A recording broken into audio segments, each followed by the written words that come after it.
Vraiment, le Père vont l'adorer avec l'aide de l'Esprit Saint et comme le Fils l'a montré.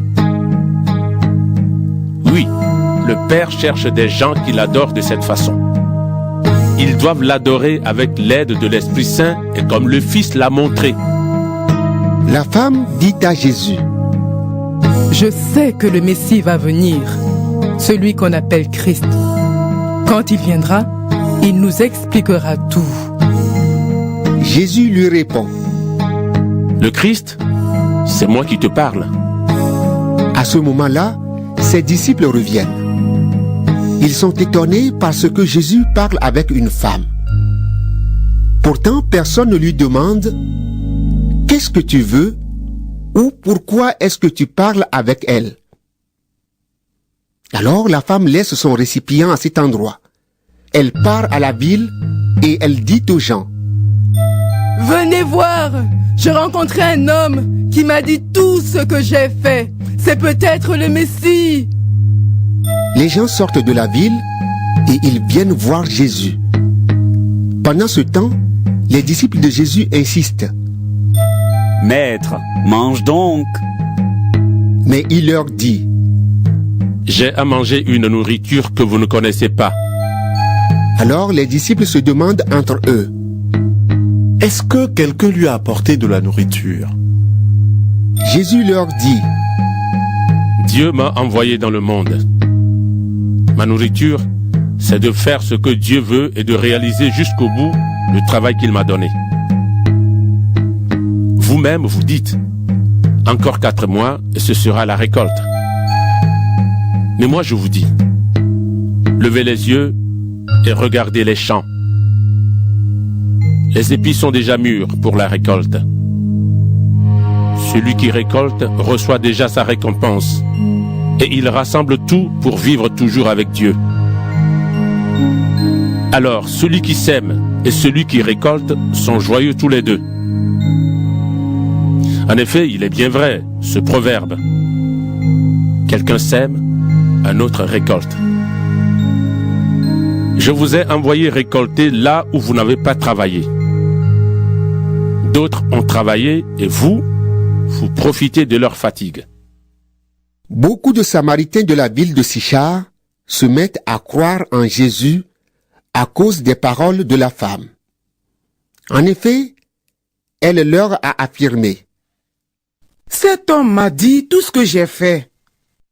Quand les gens arrivent près de Jésus, ils lui demandent: Reste chez nous.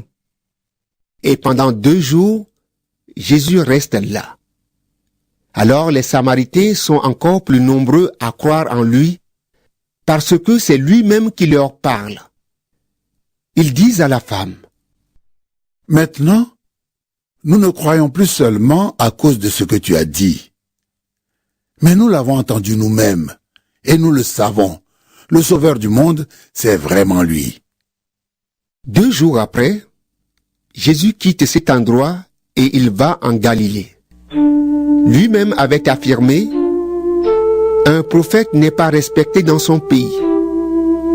Mais quand il arrive en Galilée, les Galiléens le reçoivent bien. En effet, eux aussi sont allés à Jérusalem pour la fête de la Pâque et ils ont vu tout ce que Jésus a fait. Jésus revient donc à Cana en Galilée où il a changé l'eau en vin. Il y a là un haut fonctionnaire. Son fils est malade à Capernaum. Le fonctionnaire entend dire que Jésus arrive de Judée en Galilée. Alors il va le trouver et il lui dit: Je t'en prie, viens à Capernaum pour guérir mon fils, il est mourant.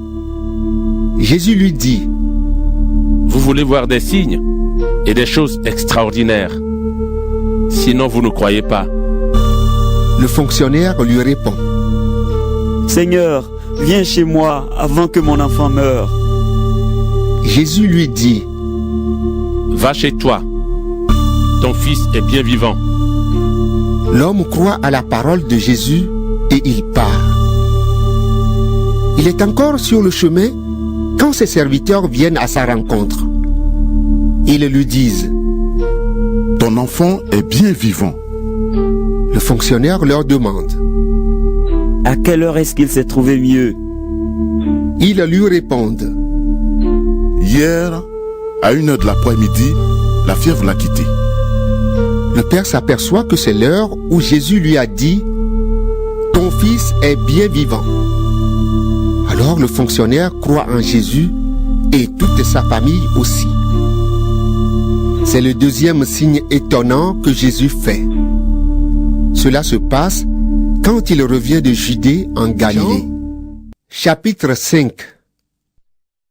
Ensuite, il y a une fête juive et Jésus va à Jérusalem.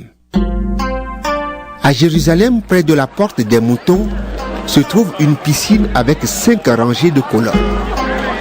En hébreu, on l'appelle Beth Zata. Sous ces colonnes, beaucoup de malades sont couchés. Des aveugles, des boiteux, des paralysés. Parmi eux, il y a un homme malade depuis 38 ans. Jésus voit qu'il est couché et il apprend que cet homme est malade depuis déjà longtemps. Il lui demande. Est-ce que tu veux guérir? Le malade lui répond.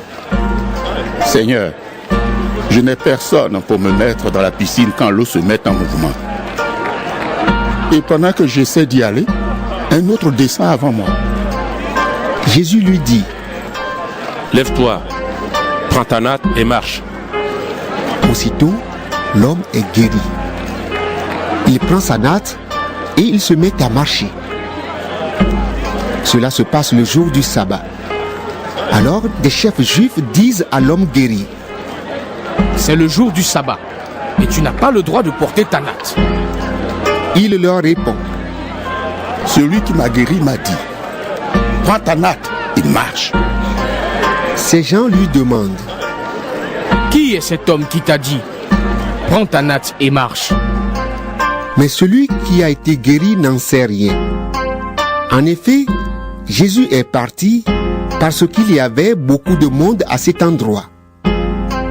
Plus tard, Jésus le rencontre dans le temple et il lui dit. Maintenant tu es guéri.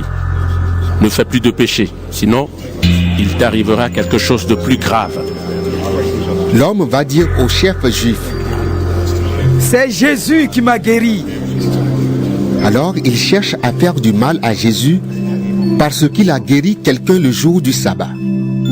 Mais Jésus leur dit. Mon père travaille depuis toujours et moi aussi je travaille. À cause de cette parole, les chefs juifs cherchent encore plus à faire mourir Jésus. En effet, Jésus ne respecte pas le sabbat. Mais surtout, il dit que Dieu est son Père et ainsi, il se fait égal à Dieu. Jésus reprend la parole et dit. Oui, je vous le dis, c'est la vérité. Le Fils ne peut décider lui-même ce qu'il doit faire. Il voit ce que le Père fait et il fait seulement cela. Ce que le Père fait, le Fils le fait aussi. Le Père aime le Fils et il lui montre tout ce qu'il fait. Il lui montrera des actions encore plus grandes et vous serez très étonnés. En effet, le Père réveille les morts et il leur donne la vie. De la même façon, le Fils donne la vie à qui il veut. Et le Père ne juge personne, mais il a donné au Fils tout le pouvoir pour juger. Ainsi, tous respecteront le Fils comme tous respectent le Père. Le Père a envoyé le Fils. Si quelqu'un ne respecte pas le Fils, il ne respecte pas non plus le Père. Oui, je vous le dis, c'est la vérité. Si quelqu'un écoute mes paroles et croit au Père qui m'a envoyé, il vit avec Dieu pour toujours. Il n'est pas condamné, mais il est passé de la mort à la vie. Oui, je vous le dis, c'est la vérité. Le moment arrive, et c'est maintenant. Les morts vont entendre la voix du Fils de Dieu, et ceux qui l'entendront vivront. Le Père possède la vie. Le Fils aussi possède la vie. C'est le Père qui lui a donné cela. Et il a donné au Fils le pouvoir de juger, parce qu'il est le Fils de l'homme. Ne soyez pas étonnés de toutes ces choses. Le moment arrive où tous les morts qui sont dans les tombes entendront la voix du Fils de l'homme. Alors, ils sortiront de leur tombe. Ceux qui ont fait le bien se relèveront de la mort pour vivre. Ceux qui ont fait le mal se relèveront de la mort pour être condamnés. Je ne peux rien faire par moi-même. Je juge d'après ce que le Père me dit, et mon jugement est juste. En effet, je ne cherche pas à faire ce que je veux, mais à faire la volonté de celui qui m'a envoyé. Si je suis témoin pour moi-même, ce que je dis n'est pas valable. Mais c'est quelqu'un d'autre qui est mon témoin. Et je sais que son témoignage à mon sujet est vrai. Vous avez envoyé des messagers à Jean-Baptiste, et il a rendu témoignage à la vérité. Moi, je n'ai pas besoin qu'un homme soit mon témoin. Mais je dis cela pour que vous soyez sauvés. Jean était comme une lampe qu'on allume et qui éclaire. Et pendant un moment, vous avez accepté de vous réjouir à sa lumière. Mais j'ai pour moi un témoignage plus grand que celui de Jean. En effet, le travail que le Père m'a donné à faire, le travail que je fais, me rend témoignage et il montre que le Père m'a envoyé. Et le Père qui m'a envoyé est aussi mon témoin. Mais vous n'avez jamais écouté sa voix et vous n'avez jamais vu son visage. Vous ne croyez pas celui que le Père a envoyé. C'est pourquoi vous n'accueillez pas ses paroles. Vous étudiez les livres saints et vous pensez trouver en eux la vie avec Dieu pour toujours. Et ce sont les livres saints qui me rendent témoignage. Mais vous ne voulez pas venir à moi pour avoir la vraie vie. Je ne désire pas que les gens me fassent des compliments. Mais je vous connais. Vous n'avez pas en vous d'amour pour Dieu. Moi, je suis venu de la part de mon Père. Et vous ne voulez pas me recevoir. Mais quand quelqu'un d'autre décide lui-même de venir, vous le recevez. Vous aimez vous faire des compliments les uns aux autres. Mais vous ne cherchez pas la gloire qui vient de Dieu seul. Alors comment pouvez-vous croire? Ne pensez pas que je vous accuserai devant mon Père. Vous mettez votre espoir en Moïse. Et c'est Moïse qui vous accusera. En effet, si vous croyez en Moïse, vous croiriez aussi en moi. Oui, Moïse a parlé de moi dans ses livres. Mais vous ne croyez pas ce que Moïse a écrit. Alors comment pouvez-vous croire ce que je dis? Chapitre 6. Après cela, Jésus s'en va de l'autre côté du lac de Galilée, qu'on appelle aussi lac de Tibériade. Une grande foule le suit. En effet, les gens ont vu les signes étonnants qu'il a faits en guérissant les malades. Jésus monte sur une montagne et là, il s'assoit avec ses disciples. C'est un peu avant la fête juive de la Pâque. Jésus regarde et il voit une grande foule qui vient vers lui. Il demande à Philippe: Où allons-nous acheter des pains pour qu'ils mangent? Jésus dit cela pour voir ce que Philippe va répondre. Mais il sait déjà ce qu'il va faire. Philippe lui répond: Même avec 200 pièces d'argent, cela ne suffit pas pour que chacun reçoive un petit morceau de pain. Un autre disciple, André, le frère de Simon-Pierre, dit à Jésus: Il y a là un petit garçon qui a 5 pains